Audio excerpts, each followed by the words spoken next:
Bonjour. Le Bitcoin traîne toujours dans son range. À quoi faut-il s'attendre pour la suite? C'est ce que nous allons voir dans l'analyse du jour. Mais avant de commencer, n'oubliez pas de vous abonner, de mettre un petit pouce bleu et de laisser un commentaire.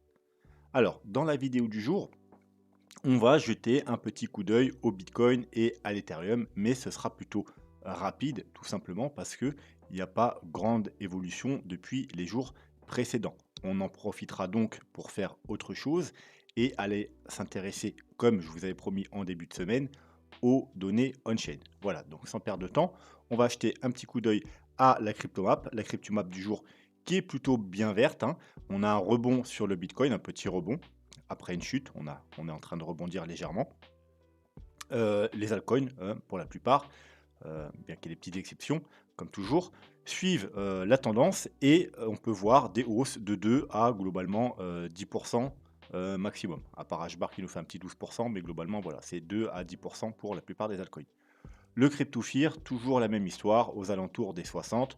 Donc c'est un niveau qui nous intéresse pas, un niveau plutôt neutre. C'est pas là où on va chercher des achats, ni des ventes d'ailleurs, encore moins. Donc on va pas s'attarder dessus.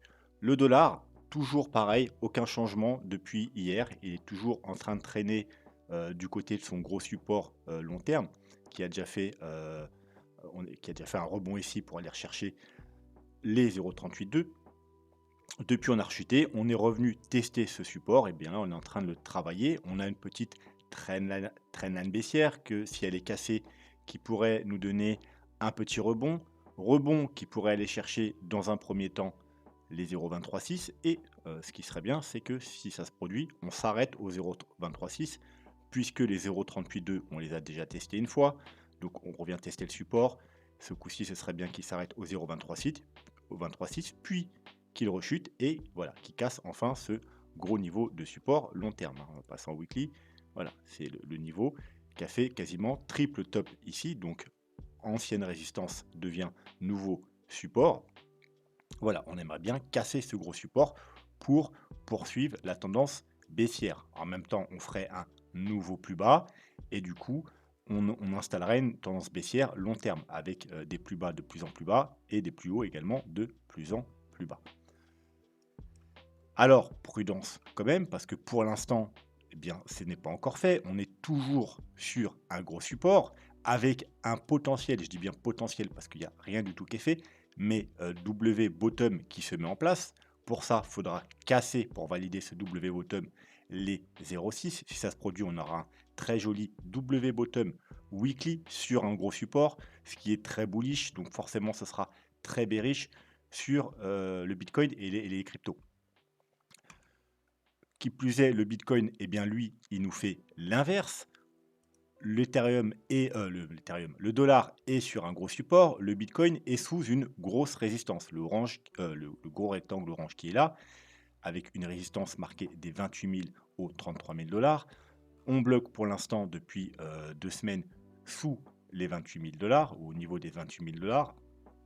Et on peut voir que le dollar nous fait un potentiel W bottom, le Bitcoin nous fait un potentiel M top. Vous voyez, premier top, deuxième top.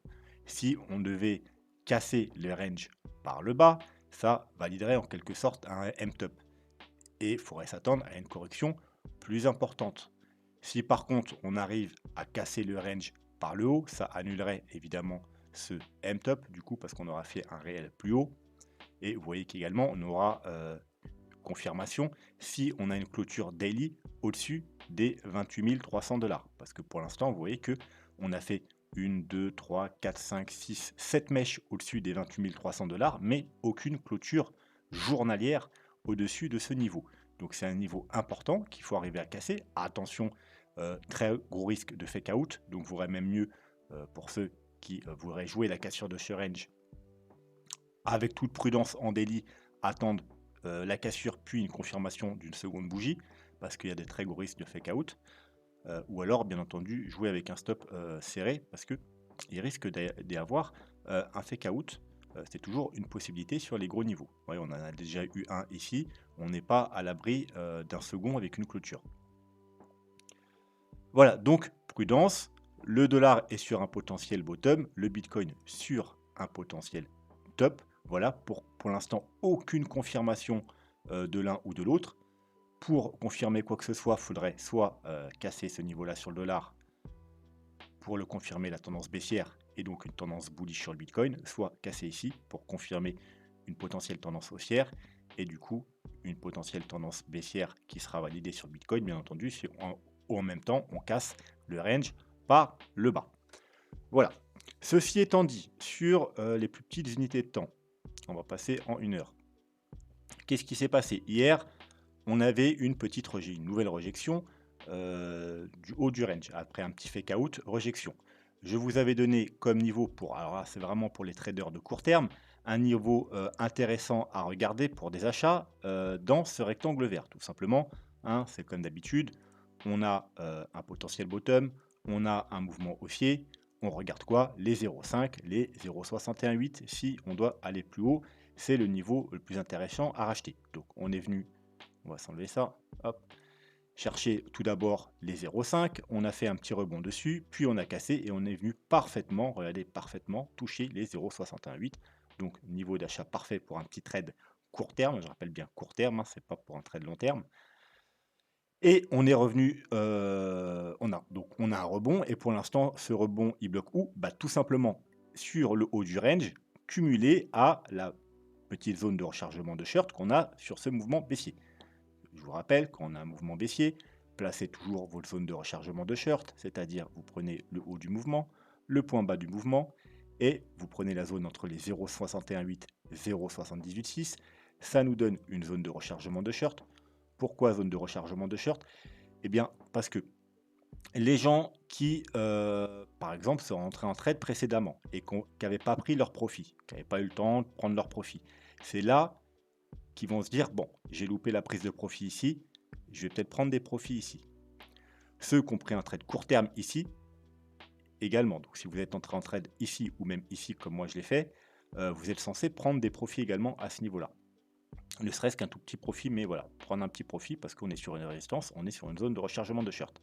Et également les shorteurs qui voulaient shorter ici et qui ont loupé le short, c'est là également qu'ils vont tenter des shorts. Voilà, c'est pour ça que ça s'appelle une zone de rechargement de short. Donc c'est un niveau clé. Si on le dépasse, en général, c'est très bon signe et ça annonce qu'on n'est pas juste dans un rebond, mais qu'on va aller faire des niveaux plus hauts. Et par contre, si on en est rejeté, eh bien voilà, c'est plutôt mauvais signe. Alors il y a toujours, hein, vous verrez toujours sur une zone de déchargement de short, pratiquement toujours un rejet au moins provisoire, parce que comme je vous ai dit, il y en a qui prennent des profits, il y en a qui couvrent des shorts, voilà. Mais ensuite, il faut bien entendu trouver du support très rapidement et venir casser cette zone. Donc voilà, donc aujourd'hui, eh bien, rien à faire, à part si vraiment vous êtes baissier, bon bah on est encore plus ou moins dans une bonne zone pour shorter, tout simplement parce que on est sous résistance, on est au haut du range également. Voilà, donc on prend des longues en bas, hein, comme je vous l'avais dit la dernière fois. Ici, c'est bon moment pour prendre des longues pour les plus agressifs, pile ici, ou pour ceux qui attendent des petites confirmations ici ou sur le pullback. Après qu'on ait fait une belle pattern d'accumulation avec une divergence haussière validée. Vous voyez, divergence haussière, on fait un plus bas, on fait un plus haut. Donc voilà, donc, et donc ici, bien entendu, si vous êtes baissier et vous n'êtes pas haussier, vous pensez qu'on va avoir une correction, c'est un bon niveau également pour shorter. Mis à part ça, on avait également, rappelez-vous, ici, une divergence baissière. Donc il nous disait attention, on va peut-être rechuter un petit peu. Donc ça s'était validé également, on a bien eu une rechute. Et sur le point d'achat ici que je vous ai donné, on a encore eu une nouvelle divergence haussière. C'est-à-dire que là, on fait un point bas, on fait un plus bas. Sur le RSI, on fait un point bas, mais on fait un plus haut. Donc divergence haussière, ce qui pouvait être votre confirmation tout simplement d'indicateur pour l'achat ici. Du coup, maintenant, bah, il y a plus grand chose. Pour les acheteurs, déjà, bah, il n'y a rien à faire, mis à part prendre des profits, un petit profit si vous êtes rentré là ou là. Les vendeurs, vous pouvez toujours prendre votre short, théoriquement avec un stop bah, au-dessus des plus hauts. Mais sachez qu'il y a des risques, comme je vous ai dit tout à l'heure, de fake out. Donc, les fake out ne piègent pas seulement les vendeurs, ils piègent aussi, bien entendu, les shorters. J'ai dit quoi? Les acheteurs plutôt, et ils piègent aussi les vendeurs, donc les shorters. comme il s'est passé ici. Voilà, ceux qui avaient shorté pile là et qui avaient mis un petit stop juste au-dessus ici, ils ont été sortis. Bon, bah, ça sera pareil pour vous si vous prenez un short là et que vous mettez un stop juste ici. Si on a un fake out pour piéger les acheteurs, ça piégera également les shorteurs avec des stops relativement serrés. Voilà, donc sinon, pas grand changement, hein, donc on va pas s'attarder plus longtemps sur le Bitcoin. On va jeter un petit coup d'œil sur l'Ethereum. Donc, l'Ethereum, hier, il était, on va dire, entre guillemets, hier avant-hier, un peu plus bearish, enfin, du moins, moins bullish que le Bitcoin, parce que dans le rebond qu'on a fait là, on n'est pas venu faire des nouveaux plus hauts, contrairement au Bitcoin. On avait venu ça hier, qui a fait un nouveau plus haut, au 29 000, presque 200 $. L'Ethereum, lui, c'était pas le cas. Donc, en contrepartie, sa correction a été plus légère également, puisque, hop, si on prend le point bas jusqu'au point haut, vous voyez que le Bitcoin est parti rechercher les 0,618. L'Ethereum, lui, il n'est même pas parti rechercher les 0,5. Voilà, donc si vous attendiez ce niveau pour acheter l'Ethereum, eh bien, vous n'avez pas eu votre niveau. Par contre, on est venu parfaitement rechercher la trendline. Vous pouvez voir à quel point les trendlines, elles sont reconnues par le marché, alors que je vous rappelle que mes trendlines ici, c'est des trendlines weekly, hein. C'est des trendlines long terme, hein. On a même une trendline mensuelle ici, celle en blanche. Là, une trendline weekly, et eh bien même en 4 heures, ces trendlines sont reconnues par le marché. On est venu parfaitement s'appuyer sur la trendline et un rebond. Et regardez, on est venu également parfaitement rechercher la trendline blanche, et pour l'instant, c'est le niveau qui fait résistance, c'est le niveau sur lequel on a eu un peu de rejet. Donc voilà, donc ceux qui ont les mêmes trendlines que moi, le plus agressif, pouvaient également tenter, puisque le Bitcoin au même moment, il était dans sa zone d'achat.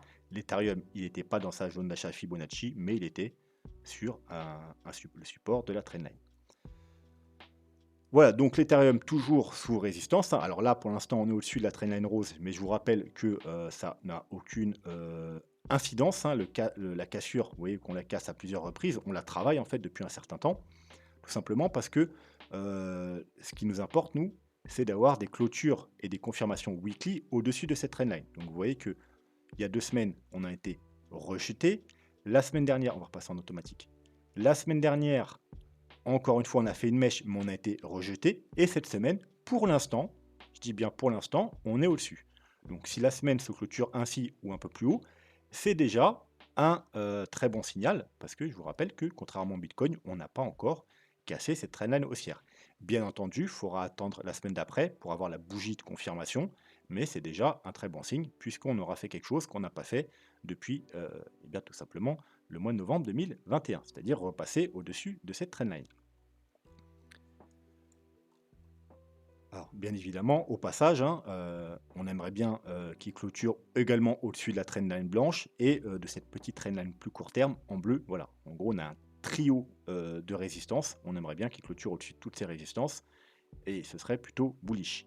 Alors, attention toutefois, on a également une très grosse résistance juste au-dessus, au 1900, environ 1930 $. Vous voyez, c'est le niveau qui a fait résistance ici à de nombreuses reprises, puis support à de nombreuses reprises. Ici, on l'a travaillé, puis à nouveau, du coup, on est en dessous, donc résistance. Donc, il pourrait également jouer un rôle. Il pourrait, parce que pas forcément, parce que vu qu'ici, on a quand même 3 grosses résistances, il est possible que si on arrive à casser ces 3 grosses résistances, eh bien, on ait du coup un gros mouvement haussier et qu'il ne fasse qu'une bouchée de ce niveau, du coup, parce qu'en gros, vous voyez, la résistance en ce moment, eh bien, celle-là, elle en fait partie, même si elle est légèrement au-dessus. Voilà, c'est une zone qui fait résistance. Et bien, il se pourrait que du coup, la résistance qu'on subit actuellement, c'est également celle-ci, même si on ne l'a pas touchée. Et du coup, que si on casse les 3 premières là, et bien celle-là, du coup, on la traverse comme dans du beurre. Et qu'ensuite, elle joue le rôle de support. Voilà. Donc, ce ne sera pas forcément, même si c'est une grosse résistance théorique, on est peut-être déjà en train de la subir. Donc voilà, on ne sera pas forcément obligé d'avoir un gros rejet sur ces niveaux-là, bien que c'est quand même une possibilité.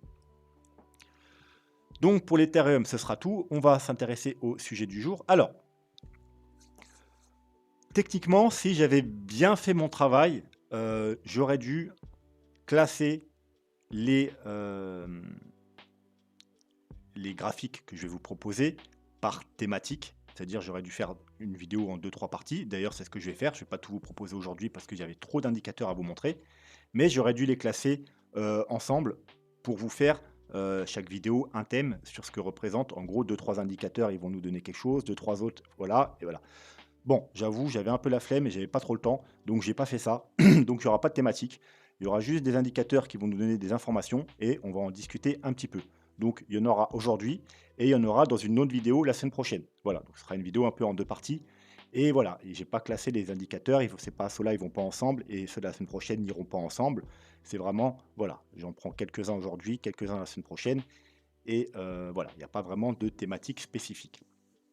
Donc on va commencer avec tout simplement, regarder un petit peu ce qui se passe du côté des adresses du Bitcoin. Et pour ça, j'ai pris 2 adresses. Donc j'ai pris le plus petit que le site me proposait, c'est-à-dire, les adresses supérieures à 0,01 bitcoin, ce qui représente à l'heure actuelle environ 280 $. Voilà, parce que vraiment, ils ne s'intéressent pas aux adresses inférieures à 0,01 bitcoin, tout simplement parce que, voilà, ceux qui ont moins de 200 de bitcoin, bon, voilà, c'est vraiment quelque chose de marginal. C'est pas des gens investis dans les cryptos.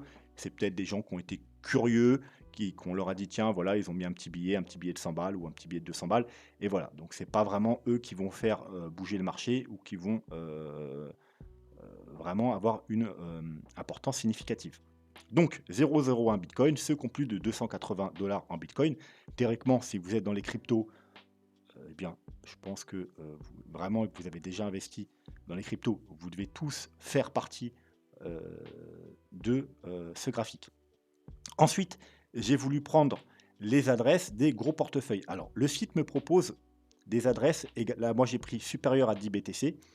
Le site propose également des adresses supérieures à 100 BTC et à 1000 BTC. Mais je pense que c'est beaucoup moins pertinent, tout simplement parce que vu que le Bitcoin vaut de plus en plus cher, ça va être de plus difficile d'avoir plus de 100 BTC ou encore pire, plus de 1000 BTC. Voilà, à quasiment 30 000 $, 1000 BTC, ça représente quand même une valeur très très importante et forcément, le graphique n'est pas vraiment utile parce qu'on sait que ces adresses vont baisser sur le temps. Parce que, voilà, quand le Bitcoin valait 100 $, forcément, il pouvait y avoir un certain nombre d'adresses à 1000 BTC. Maintenant qu'il en vaut quasiment 30 000, ou plus tard, quand il le vaudra 100 000, forcément, ça va être de plus en plus dur d'avoir autant de Bitcoin. Donc, c'est pas vraiment représentatif. Donc, j'ai préféré prendre les adresses supérieures à 10 BTC, ce qui est quand même un chiffre important, parce que je vous rappelle que c'est toutes les adresses supérieures à 10 BTC, ce qui veut dire que le plus petit portefeuille dans ces graphiques a minimum 10 BTC. Ça veut dire 204, pratiquement 300 000 $ à l'heure actuelle. Voilà. Et c'est les plus petits portefeuilles de ce graphique. Ça veut dire qu'il y a également compris dedans ceux qui ont 500 000 $, 1 million de dollars, 10 millions de dollars, 50 millions de dollars, que sais-je, dans le Bitcoin. Voilà. C'est vraiment le minimum à 280 000 $ de BTC. Donc j'ai trouvé que c'était le meilleur graphique pour représenter les gros portefeuilles. Donc, les petits portefeuilles. Alors attention, quand je dis les petits portefeuilles, c'est pas que les petits portefeuilles, c'est les petits et les gros. Mais voilà, on va dire c'est quasiment toutes les adresses de Bitcoin. Enfin, du moins ceux qui ont un minimum de Bitcoin qui est intéressant. Voilà. Donc, ce qu'on peut voir, c'est que on a une évolution. Ça représente un peu, vu que c'est quasiment toutes les adresses, hein, enfin tous ceux qui ont plus de 200 $ en Bitcoin, ça représente la courbe d'évolution, tout simplement, du Bitcoin, la courbe d'adoption du Bitcoin. Et on peut voir que cette courbe fait quasiment que monter. La seule fois où elle a vraiment chuté, c'était ici. Et ça s'explique pour une simple raison. C'est que là, on est au pic de 2018, et c'est la première fois, vers fin 2017, 2018, qu'il y a eu vraiment une exposition au grand public du Bitcoin. Avant 2017, le 80-90% du grand public n'avait jamais entendu parler du Bitcoin. Il était vraiment très peu médiatisé. Et à partir de 2017, on a pu commencer à voir le Bitcoin sur des influenceurs, aux informations, dans des séries, dans des films. Enfin voilà, on a commencé à vraiment médiatiser le Bitcoin. Et c'est à ce niveau-là que le grand public a commencé à s'intéresser au Bitcoin. C'est pour ça d'ailleurs qu'on a eu un très beau bull run à la fin, parce que voilà, une partie des particuliers qui sont mis dans le Bitcoin. Et c'est pour ça aussi que dès qu'il a rechuté derrière, eh bien, tous ceux qui étaient rentrés là, eh ben, ils sont ressortis. Pourquoi? Parce que c'était des gens totalement pas éduqués, qui avaient juste hypé par les reportages qui passaient à l'époque. Un tel est devenu millionnaire en 6 mois, un tel est devenu milliardaire en 1 an. Voilà. Enfin, si vous étiez là, enfin, normalement, même si vous n'avez pas de Bitcoin à l'époque, vous avez dû un peu entendre parler de tout ça, de tous les reportages qu'il y a eu à l'époque, que vous pouvez devenir riche très facilement avec le Bitcoin. Donc ces gens-là n'étaient pas du tout intéressés dans la technologie, ne s'intéressaient pas au projet, ils voulaient juste voilà, être dans la hype, devenir riches très rapidement. Et donc ces gens, ils sont ressortis aussi rapidement qu'ils sont entrés, bien entendu en ayant perdu beaucoup d'argent. Donc voilà, c'est pour ça qu'on a cette chute-là. Depuis, les gens qui rentrent dans le Bitcoin, je pense qu'ils s'informent un peu plus, voilà, puisqu'il y a eu justement tout le monde s'est fait avoir ici, donc les gens sont peut-être un peu plus prudents. Et du coup, on a repris une courbe, eh bien, linéaire, sans grosse chute. On n'a quasiment pas de grosse chute, vous voyez. Et donc, ça représente une belle courbe de adoption du Bitcoin. Et comme on peut voir, pour l'instant, il n'y a même pas 12 millions. Alors, je ne vais pas dire qu'il n'y a que 12 millions de personnes qui ont du Bitcoin, parce qu'il y a des encore plus petites adresses, mais c'est vraiment, ça ne représente pas grand-chose, donc ça ne nous intéresse pas. Mais voilà, des gens qui sont investis un minimum, c'est-à-dire avec plus de 200 $ dans le Bitcoin, 280 $ pour être précis, il n'y en a même pas 12 millions. Alors, je vous rappelle que sur Terre, on est plus de 7 milliards. Alors, bien entendu, il faut enlever tous les enfants, donc il faut peut-être en enlever de 2 milliards, 3 milliards, enfin, j'ai pas les chiffres démographiques, mais il faut en enlever un petit peu. Mais 12 millions, c'est rien. Juste en France, qui est un tout petit pays en termes de population, hein, je vous rappelle, on est très petit pays en termes de population, on est environ un peu plus de 70 millions, je crois. Donc voilà, il y a 70 millions en France, qui est un tout petit pays. Il n'y a même pas 12 millions de personnes dans le monde qui ont une adresse de Bitcoin. Donc, on est au tout début. Si le Bitcoin il doit subir une adoption de masse, il n'y a personne qui a du Bitcoin. C'est clair et net, il y a personne. Il n'y a même pas 10%, il n'y a même pas 5% de la population qui ont du Bitcoin. Donc vraiment, vous voyez que la courbe, et c'est une belle courbe, hein, mais s'il devait y avoir une adoption de masse, il y aurait une accélération fulgurante de cette courbe. C'est-à-dire que depuis, on va dire, vous voyez, 2019, après que tout le monde soit sorti, on avait environ 6 millions et on n'a même pas fait x2. Alors, on va me dire, c'est bien x2. Effectivement, c'est bien x2 en 4 ans. Mais c'est rien. Ça ne nous montre pas une adoption. On passe de personne à 2 fois personne. Vous voyez ce que je veux dire ou pas? Donc, effectivement, les bull runs se ralentissent de plus en plus. Notamment le dernier bull run, il était plutôt faible.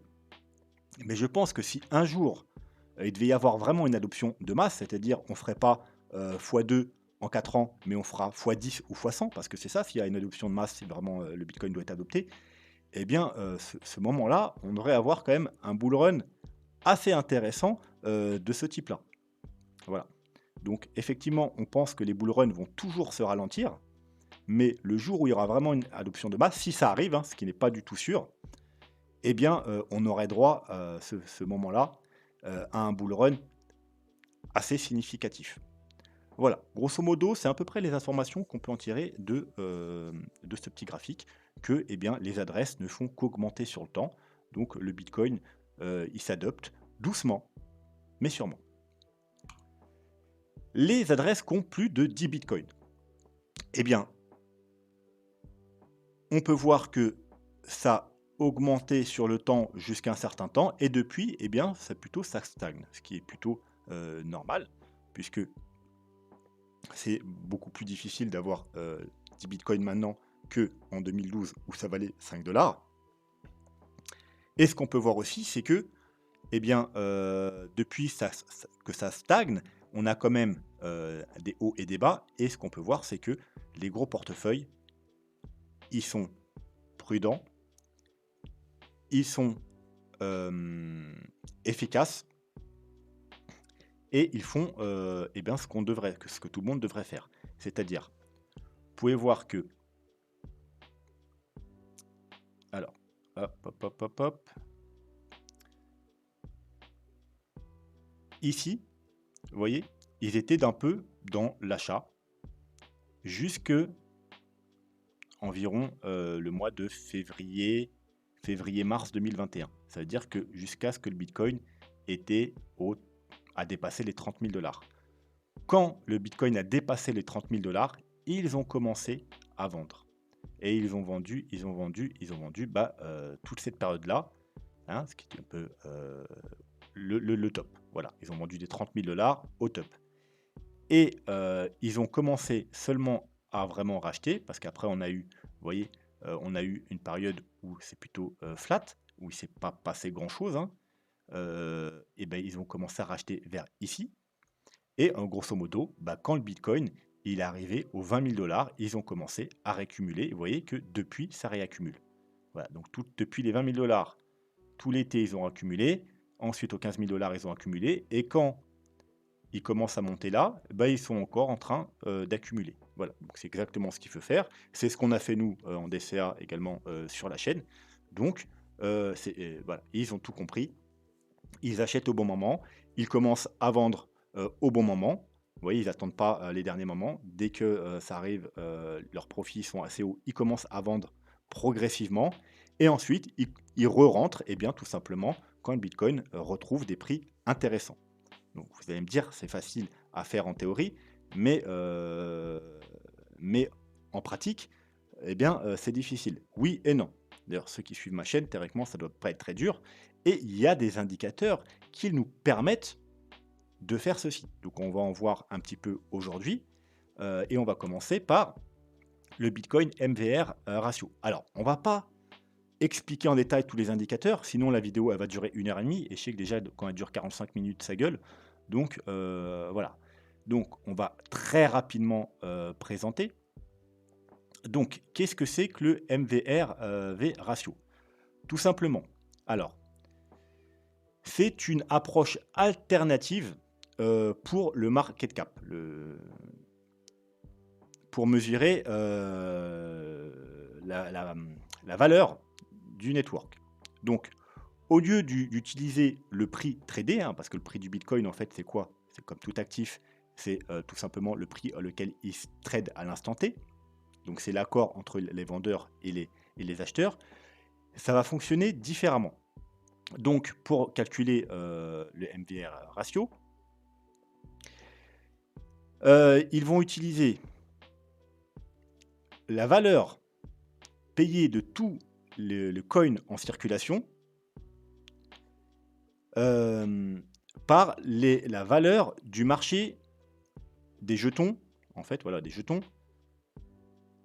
au temps où il a été déplacé sur la blockchain. Voilà. En gros, voilà, c'est un peu compliqué, mais c'est pas si compliqué que ça.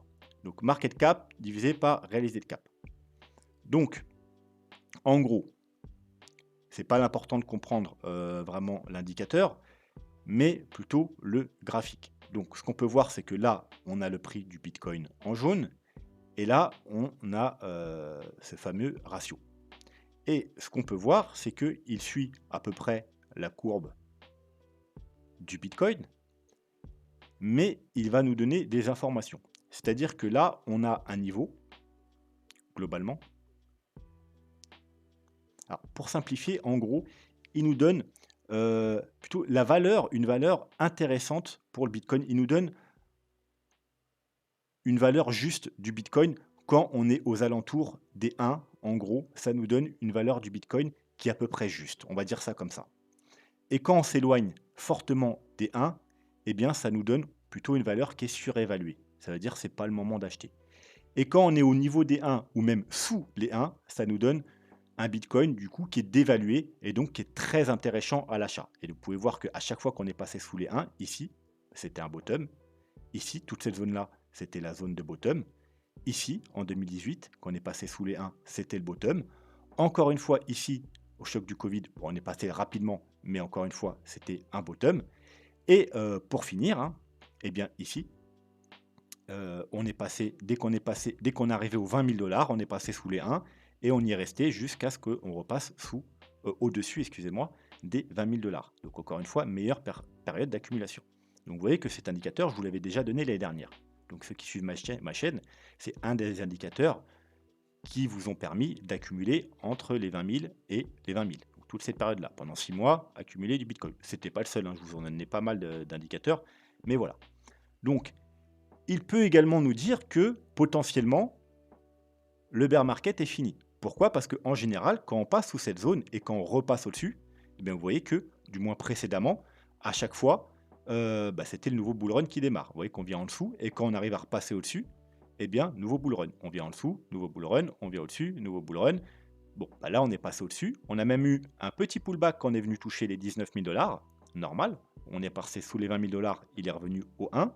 Donc, encore une fois, c'était le dernier moment pour faire vraiment un achat très intéressant. Et voilà. Et là, il remonte. Donc, techniquement, il nous dit également que le bear market, a priori, est fini.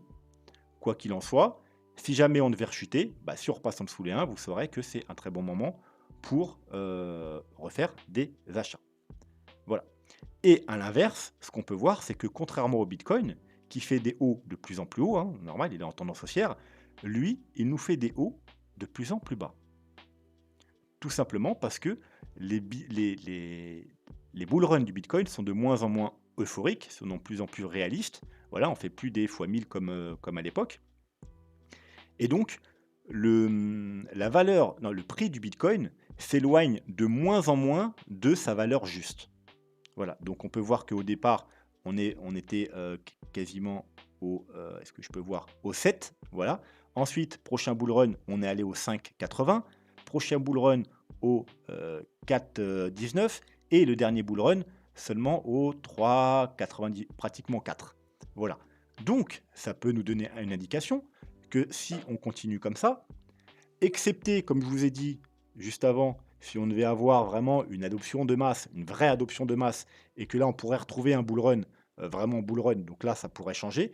Mais si on a un bull run, il n'y a pas trop de changement, il y a toujours l'adoption qui continue doucement mais sûrement, on devrait avoir le prochain top inférieur du coup à celui-là, donc des 3,80, donc ou égal, voilà, mais on ne devrait pas aller beaucoup plus haut.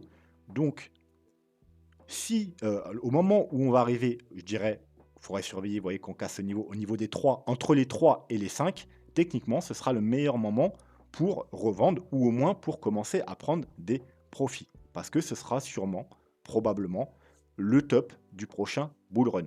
Donc, ne vous inquiétez pas, on y reviendra dans quelques mois ou dans un an ou deux. Pour l'instant, on est à 1,42. Voilà. Donc, quand on dépassera les 3, je pense que ça sera le moment de commencer à prendre des profits. Bien entendu, à mettre en adéquation avec d'autres indicateurs, mais voilà, ça pourra déjà être quelque chose d'intéressant à regarder. Alors ici, on a à peu près la même chose, sauf que c'est le MVRZ score, et on a quelque chose en plus. Voilà, on a quelque chose qui rajoute un peu un indicateur. Donc vous voyez qu'en bleu, là, grosso modo, on a un peu on a le prix du Bitcoin et l'indicateur, ça représente à peu près ce qu'on avait là. C'est représenté différemment. C'est-à-dire que quand le Bitcoin passe sous la ligne bleue, eh bien, vous voyez que c'est les moments pour faire des achats. Encore une fois, celui-là, je vous l'avais déjà présenté. Et voilà, pareil, ça nous disait qu'en dessous les 20 000 dollars et jusqu'aux 20 000 dollars, c'était le meilleur moment pour acheter, ou sur le pullback également 19 000 dollars. Et là, on est au-dessus. Donc, encore une fois, c'est quelque chose qui peut également nous confirmer un nouveau bull run, puisque à chaque fois qu'on repasse au-dessus, précédemment du moins, c'était le nouveau bull run qui commençait. Mais en plus, ça nous donne cette petite graphique, ces petites lignes, et tout simplement, elles nous disent quoi? Eh bien, que lorsque on vient dans le vert en bas, c'est les moments, les meilleurs moments, ça confirme, hein, vous voyez que si vous cumulez les deux, à chaque fois, voilà, eh bien, ça nous donne des bons niveaux pour acheter tout simplement. Et encore une fois, vous voyez qu'on était dans la zone verte, que maintenant on en est ressorti, donc ça peut être encore une fois pareil la confirmation que le bear market est bien fini et que la meilleure période d'accumulation, c'était à ce niveau-là. Mais on a également un niveau rouge et qu'on peut voir qu'à chaque fois qu'on a atteint ou dépassé ce niveau rouge, eh bien, ça nous a donné plus ou moins les tops de marché. Vous voyez ici le top, ici le top, ici le top, ici le top, ici le top. Et encore une fois, vous voyez que le top, il ne nous l'a pas donné ici, il nous l'a bien donné ici. Donc c'est ce que j'arrête pas de vous répéter depuis un an, c'est que même si on a fait un léger plus haut, le top était ici, et là qu'on était déjà dans une correction en flat, c'est pour ça qu'on a fait un léger plus haut. Vous voyez qu'encore une fois, ça nous donne le top ici, et on est venu encore parfaitement rechercher ce niveau rouge. Donc voilà. Donc encore une fois, à la fin du bull run, lorsqu'on reviendra très proche de ce niveau rouge, eh bien, il faudra commencer à prendre des profits, si ce n'est pas déjà fait. Le Realized Price. Alors, qu'est-ce que c'est le Realized Price?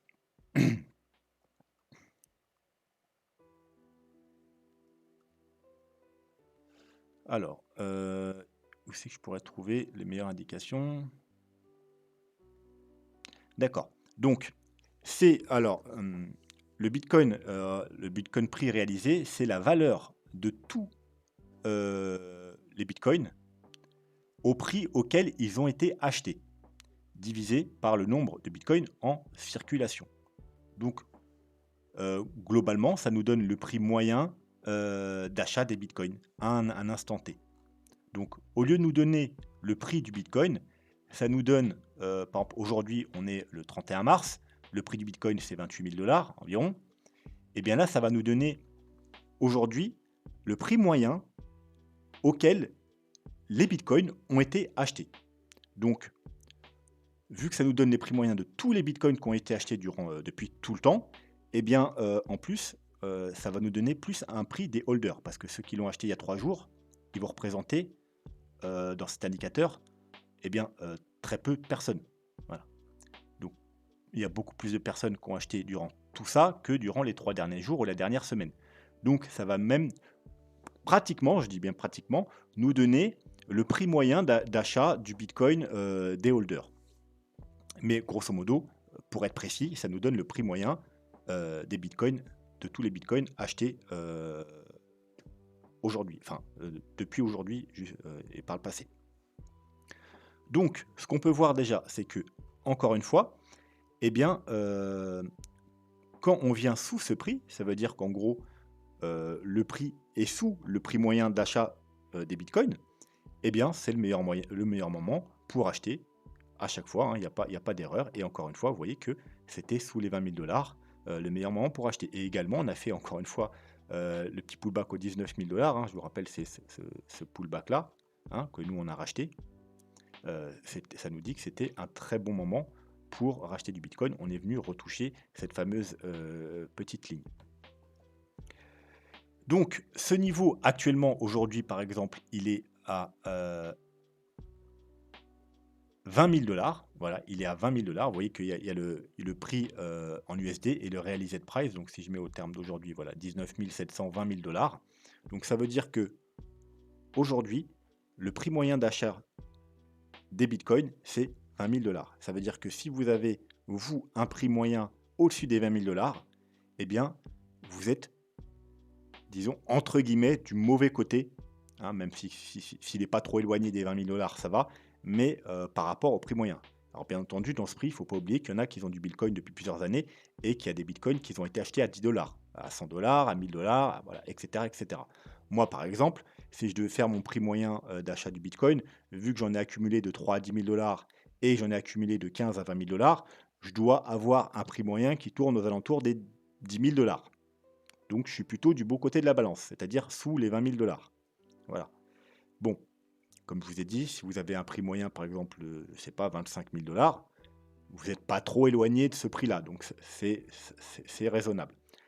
Bon, ce que ça nous dit, c'est que en dessous, donc c'est le meilleur moment pour acheter, mais par contre, quand on s'éloigne de ce prix moyen d'achat, eh bien, c'est pas le moment d'acheter, au contraire, c'est le moment de prendre des profits à chaque fois qu'on s'éloigne du prix moyen d'achat du Bitcoin. Eh bien, forcément, ça veut dire qu'il y a énormément de personnes qui vont être en gain et donc qui vont prendre des profits. Voilà, donc c'est surtout pas le bon moment d'acheter du Bitcoin. Donc, si on peut essayer un petit peu de prévoir le truc, eh bien, on pourra voir que ce niveau, vu que les gens, quand ils vont vraiment être persuadés qu'on est dans un nouveau bull run, ils vont acheter. Donc le prix moyen, ça va le faire monter, monter, monter. Et vous voyez, à chaque fois, au bull run, il monte forcément, parce qu'il y a des gens qui arrivent tard et donc ils font monter le prix moyen d'achat. Et il y a de fortes chances que du coup, il monte probablement jusqu'aux 50 000, voire un peu plus dollars dans les mois ou années qui viennent. Et que du coup, quand on s'éloignera de ce prix et qu'on ira vers les 100 000 ou plus, eh bien, ça sera sûrement probablement le top du bull market. Alors, ça ne nous donne pas de chiffre précis, il faudra le faire sur le moment, mais voilà, ça peut nous donner un petit indice de vers les prix auxquels il se dirige. Alors ça, c'est pas bon. Voilà. Pour finir, aujourd'hui, Bitcoin Investor Tool de Years MA Multiplier. Donc en gros, c'est avec les moyennes mobiles. Et ce qu'ils nous disent, c'est que, grosso modo, alors je sais plus où c'est qu'ils nous le disent. Bon, je vais résumer parce que voilà. Quand le prix du Bitcoin passe sous la moyenne mobile, enfin la moyenne multiplier à 2 années, eh bien, c'est le moment, en général, c'est du bon moment pour faire de l'investissement long terme. Encore une fois, cet indicateur, je vous l'avais donné déjà il y a plusieurs mois ou l'année dernière. Et donc, techniquement, ceux qui suivent ma chaîne depuis longtemps le connaissent. Et vous avez également pu faire des achats, comme précédemment, au bon moment, c'est-à-dire quand il est passé, alors celui-là, il nous donnait un peu plus haut, sous les 30 000 dollars. À partir des 30 000 dollars, sous les 30 000 dollars, c'était intéressant de faire des achats. Et on y est encore. Vous voyez, donc techniquement, lui, il nous dit que on est encore dans une bonne zone d'achat. Et jusqu'au, je crois que c'est 30 000 dollars. 29, 30 000 dollars. Voilà. Jusqu'aux 30 000 dollars, globalement, c'est intéressant pour faire des achats long terme. Donc, et encore une fois, quand on cassera cette ligne, ça nous donnera encore une fois, parce que vous voyez, à chaque fois, c'est comme les autres indicateurs, quand on casse le niveau, c'est plutôt une confirmation de bull run, parce qu'en général, on ne repasse pas dessous. Avant d'avoir atteint, eh bien, la moyenne mobile du dessus, donc la ligne rouge. Et quand on atteint cette ligne ou qu'on la dépasse, vous voyez que encore une fois, ce bull run, le bull run précédent était plutôt faible parce que précédemment, on avait dépassé cette ligne. Là, on ne l'a pas dépassé, mais on l'a tout juste touché. Et encore une fois, vous voyez ici, sur le premier top. Encore une fois, c'était parce que c'était vraiment le vrai top, mais ce n'était pas le plus haut, c'était vraiment le top du bull run. Donc, ça veut dire que vous pouvez continuer à faire des achats. Quand on cassera ce niveau, bah, c'est beaucoup moins intéressant de faire des achats. Et lorsqu'on atteindra tout simplement la ligne rouge, ce sera intéressant de commencer à prendre des profits. Alors, ça ne veut pas dire qu'on ne peut pas la casser ce coup-ci, hein, mais voilà, il faudra commencer. Si on l'atteint, il faudra vraiment penser à prendre des profits.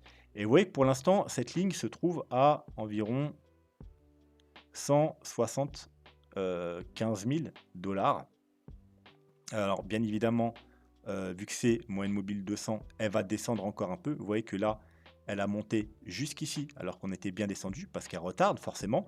Donc là, je pense qu'elle va encore descendre un petit peu.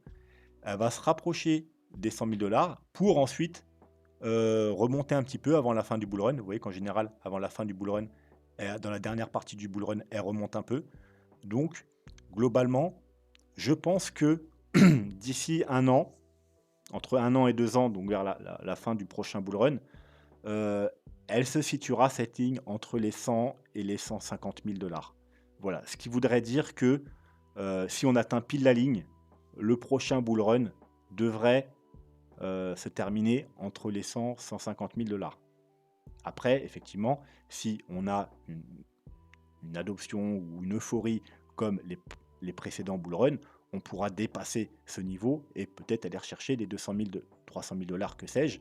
Mais si on reste raisonnable, on s'en tient par exemple à un test de la ligne, ce sera plus aux alentours des 150 000 dollars. Après, on est encore trop loin pour vraiment avoir des chiffres précis. On y reviendra, bien entendu, dans les prochains mois. Voilà, ce sera tout pour aujourd'hui. Pour la première série d'indicateurs on-chain, on en fera une deuxième partie la semaine prochaine. Donc n'hésitez pas si vous avez des questions en commentaire. Si vous voulez que j'analyse des altcoins, je n'ai pas fait aujourd'hui parce que j'ai pas le temps. Donc on fera ça la semaine prochaine. Sur ce, eh bien n'hésitez pas à vous abonner si ce n'est pas déjà fait également. Un petit pouce bleu, ça fait toujours plaisir. En attendant de se retrouver lundi, je vous souhaite un très bon week-end. Tchuss.